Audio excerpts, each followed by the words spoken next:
In this video, we're going to look at section 4.7. It's a supplement to your text. It's on variation. Example 1. The receipts are at a baseball game vary directly as the number of people attending the game N. So it's a direct variation on this one. The receipts for a game are $12,000 when 800 people attend. Determine how many people attend if the receipts for a game are $15,000. Okay, so for this one, we're going to look at the direct variation formula, y equals kx, where k is some constant that is greater than 0.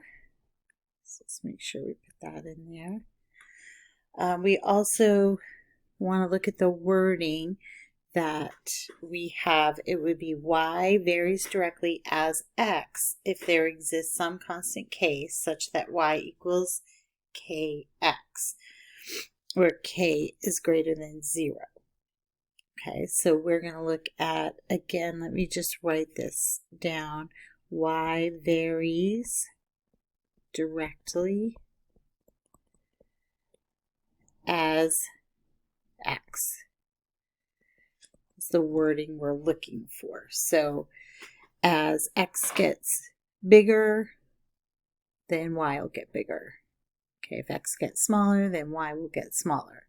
So it's kind of has that same pattern. So a lot of times people ask, like, can I do this just as a proportion? Well, yeah, you could. In essence, that's what we're doing. But what we're finding here is the constant, so that if we're, basically doing this over and over, right, for different values of x, we have like a scale factor, so to speak.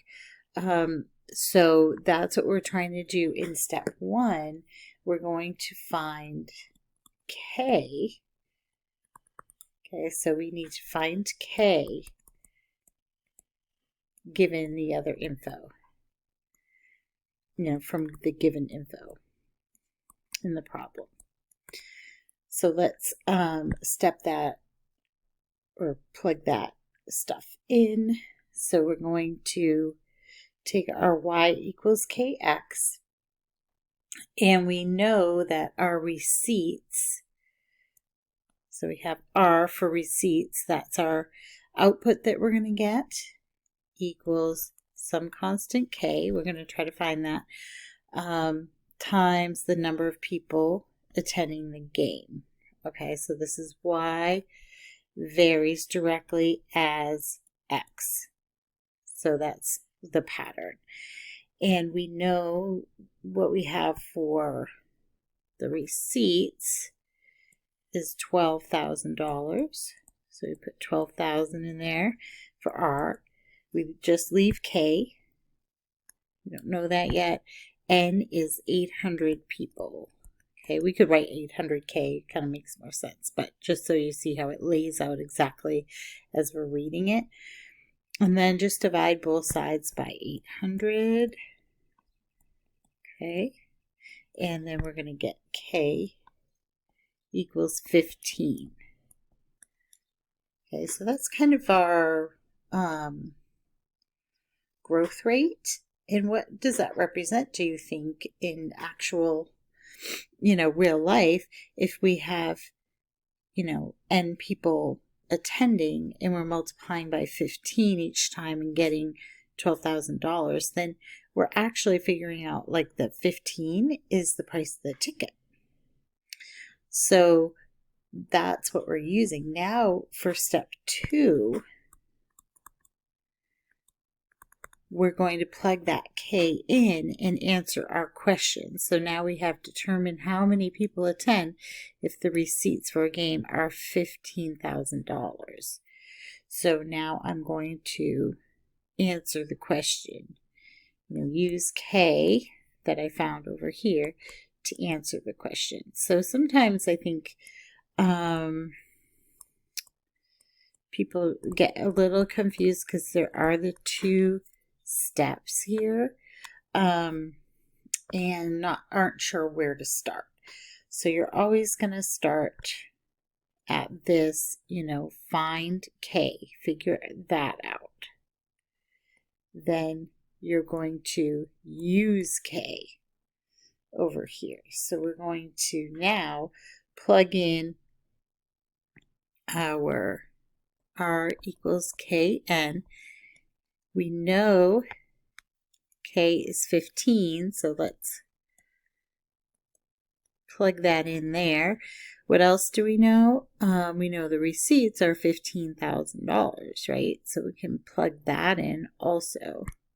So we have $15,000, that receipts just means like what they took in, equals 15 is our K, and that's obviously like how much you're charging.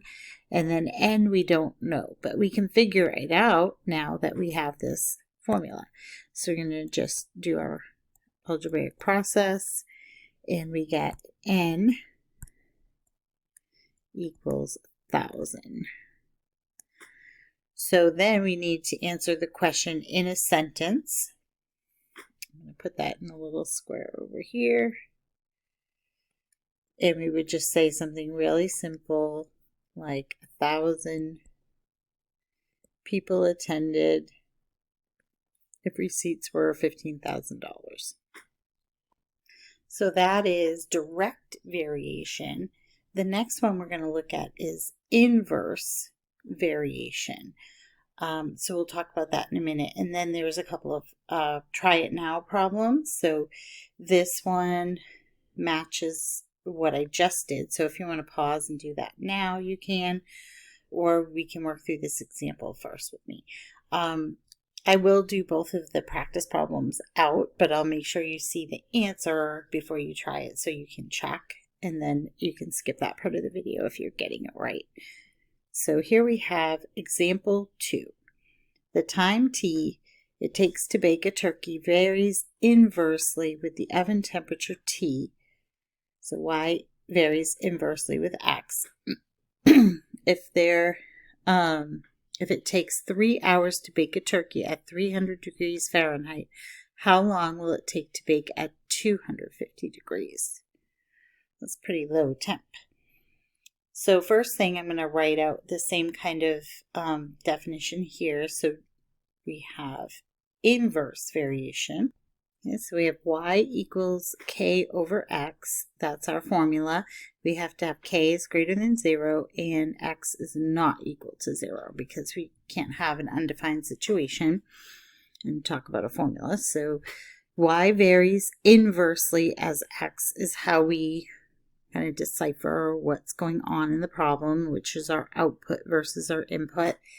And another thing I'd like you to think of is, so as X gets bigger in, direct variation, we talked about as X gets bigger, Y gets bigger.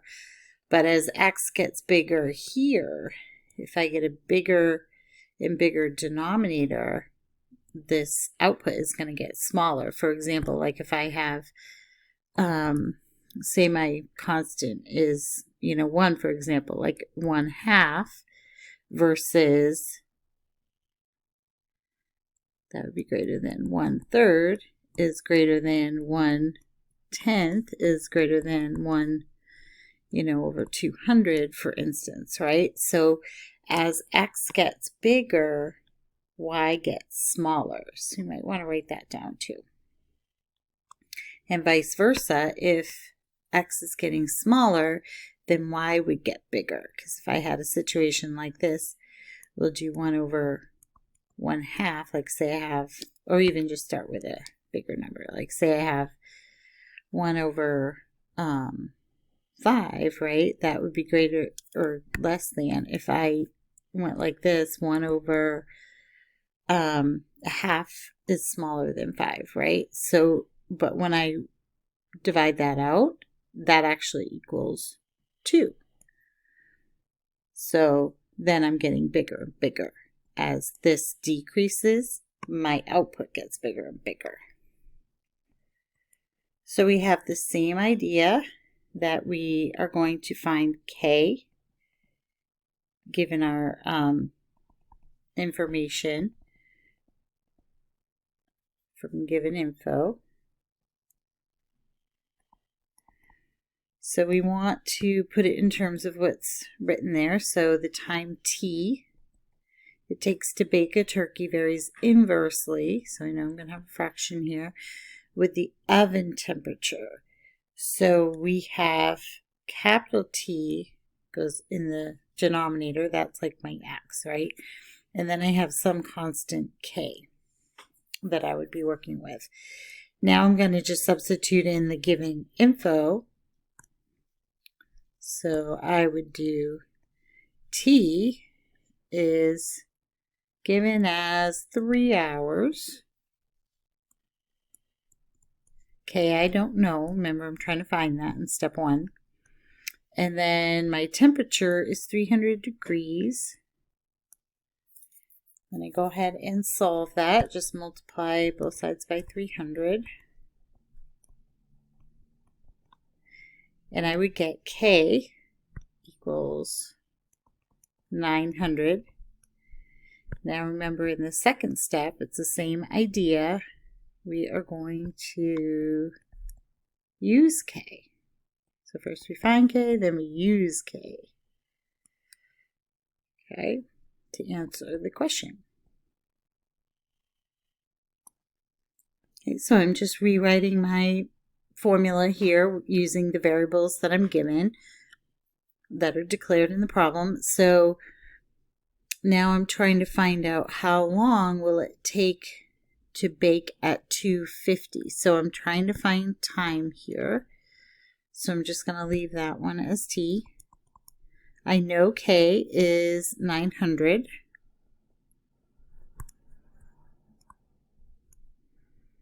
And the temp this time is 250. Okay, so it is kind of like a proportion, but again, we have our scale factor here. It's kind of like how it's changing every time. So now just go ahead and crunch those numbers and you would get 3.6. Makes sense to use decimals maybe, or you would get 2/3 you could do, and think of it as like 40 minutes if you wanted to. So 3.6 hours to cook 250 degrees Fahrenheit. We can just kind of add our little context there. And that will be our sentence. Doesn't have to be fancy. And that's it. So those are the two examples. Now you have very similar. You have a direct variation and an inverse variation. Usually the ones we're going to be working on in this course are pretty straightforward, but you might see it worded differently like in your science class and things like that. But it's the same idea. Okay, so if you want to pause your video and work through these problems, here are the answers right here. So you can just check if you're getting those, then you can be done. Just submit what you wrote up. If you did not get those or you still want to see it just done out and talked through, then you can continue on with me. I'll run through those real quick. Okay, so for this one, we have the income of a computer analyst varies directly as the number of hours worked. So we have I equals KH. So the more he works, the more, he's going to make. So what we're really trying to find here, K, is how much he makes per hour. So if he earns $256 for working 8 hours, how much will the analyst earn by working 36 hours? So we can figure out the rate of pay, which would be K. So that's our rate of change. And then we're going to use K. Remember, we're going to use K. So this was find K. Now we're going to use K. And we're going to write the same formula and fill in K. We are trying to find I, so we're going to leave that blank. And we know the hours, so we're going to put that in there. And we end up with 32 times 36 will be $1,152. And then we just need to write a sentence. The analyst will earn $1,152 by working 36 hours. That's a little extra gravy there. You don't necessarily need to write all that, as long as you have this key piece here with the how much they'll earn. So now the value of a boat varies inversely with its age. The value will go down the older it gets. Unfortunately, I know too much about that. Where home values usually go up, boats and cars depreciate. So we're really looking here for inverse variation.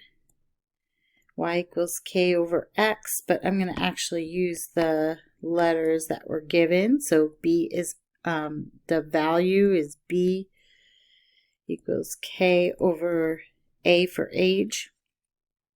And then I go ahead and plug in my given info, 7,000 equals K over 3. So I'm trying to find K, which is my rate of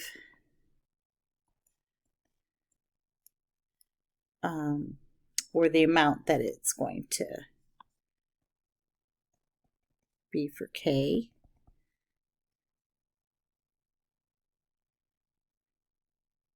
Here we go. And then we're going to now plug back into the formula. B equals K over A. So we're figuring it out our constant that we're dividing the age into.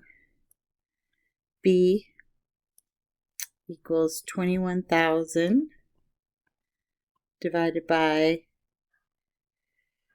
the 7 now. We're taking the age that we want to find out about, and that'll be 3,000.